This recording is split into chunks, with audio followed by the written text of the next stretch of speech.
As we get into the last days of January here in 2024, I want to talk about just where we are at as a community, you as an individual.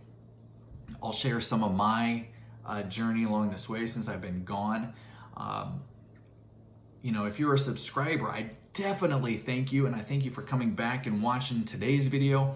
But today I want to talk about something that I'm sure you guys have already seen, but I kind of want to hash it out a little bit. I'm sure that if you guys are watching YouTube, you've seen the video, and by all means, go take a look at it yourself. Don't take my word for it. But there is a video out there of a Dutch four-star admiral, and he's currently on the chair of the NATO military board. His name is Rob Bauer.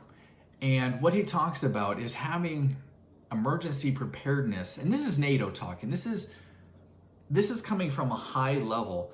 And so what he mentions is that everybody, whether you are a prepper, whether you're just an average citizen, whether you're, he just says, be prepared for about 3 days just to weather the first, 36 hours of a storm. And it got me thinking, like, if you're anybody who's watched any kind of YouTube videos about emergency preparedness or prepper, I can't tell you how many videos are out there that everything is fear-based. Everything, I shouldn't say everything. Let me reel that back, because there are a lot of good prepper channels out there that really want to assist you with the questions and the ideas that you might need or you might have when it comes to this. But what I want to do is I want to bring to your attention or reminder that all of us are looking at what the world is like. And I don't want to put fear into anybody's mind or anybody's, I don't want you to gain anxiety from my channel. And if I do, my apologies. That's never what I want to do, because if I'm doing that, then that is what I'm filling my head with, and it's going to come out to you.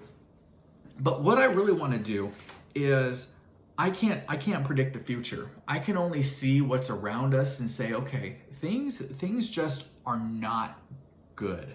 Things just are not good. And so what can we do as an individual to better prepare ourselves? So let's talk about it. We're going to get into it. Now, I'm going to have some links, and maybe if I can think about it, if I remind myself, I'm going to link not only that NATO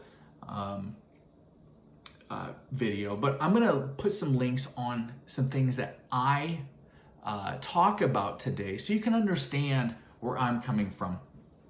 Now, here's the thing, is I have been focused on taking care of my family, taking care of the things I need to, water, food, ways to protect those items. And I think what we as individuals tend to do is we like to focus on those things, because that's what preppers do. That's what emergency preparedness is all about, right? So I want you guys to take a step back and look at yourself.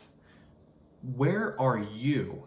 Because your body, you can buy 20 bags of rice. You have 20, food dehydrated things or freeze-dried things of eggs. You can replace those. But the one thing that you cannot replace is your body. So how are you taking care of yourself? How are you prepping yourself? How are you preparing to be around to take care of not only yourself, but your other family members who might, rely on you? Do you have what it takes to survive not only the first 36 hours, but let's just, for the sake of argument, the first 3 months, the first 3 years? Now, again, I'm not trying to sell fear. I'm not trying to predict anything that can or could happen. I just want to take an honest look on where we think we are as individuals truly are. Now, I wrote a few things down because if I don't, I will forget.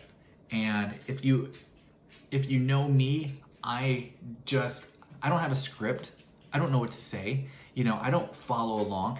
I probably should, so I don't go off on these little tangents, but let me read. So, water. Drinking water. I know that we like to drink a lot of other things. Now, I'm not here to list everything off. I was just encouraged, or it would be wrong of me not to say that water is the most important thing that you can actually drink.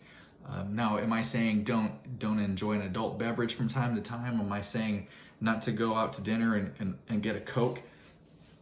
I'm not saying that. I'm saying look at what you are putting into your body.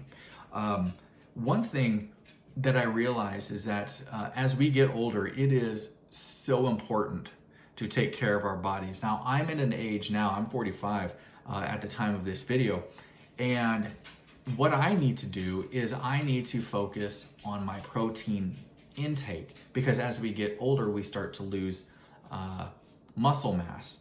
And men will vary a little bit slightly different than women, but it's still the same. As we get older, the muscle mass begins to lose it if we're not constantly trying to do something to build it or strengthen it. One thing that I do every day is I try to work out lifting weights. Now, I'm not saying that weights are the only source that you should be focused on, but what I do suggest you do is do something cardio, not necessarily jumping around high impact, but just something for that heart health.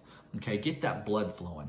You know, maybe take a walk, maybe do some spin bike, maybe, I don't know, just do something that your body will allow you to do. But also with supplements. Supplements are something that's so important. If you know that you're lacking in something, you know, maybe it is a protein powder. Maybe it is, you know, some green drink, you know, if you like to do that, if you're not getting enough vegetables during the day. I don't know. What I want to focus on here on out is just the practical looks at prepping, preparing. I don't know if you'll ever see me walking around a store looking at prices, because I think we all can agree and understand that the prices of everything are going up. That's not necessarily me. I'm kind of weird that way. I'm not going to walk around and talk. And look, to be honest with you, I haven't figured out how to do a voiceover on any of my videos. And so I'm not going to walk around doing a YouTube video. So if you know how, drop a comment, say, you know what, maybe I need to ask my daughter. She knows a little bit more than I do. But we're going to be looking at, you know, heat sources, you know, dehydration or freeze dried. I don't have a freeze dryer for food, but similar concepts. Obviously slightly different, and the two crowds, the dehydration and the food saver, or not the food saver, the freeze dried crowd are going to say no, they're not the same. Well, for my videos and the practical use and the practical ideas, they are. And so look at yourself honestly and say, what am I putting into my body? What am I doing? Because if you're not taking care of yourself, how can others rely on you to help take care of them, no matter how much you have in your food pantry, no matter how much water you have around the house? And so thanks again for being here. Thank you for coming back. And I look forward to seeing you in the next video and the videos after that. All right? So with that, be safe. See you next time.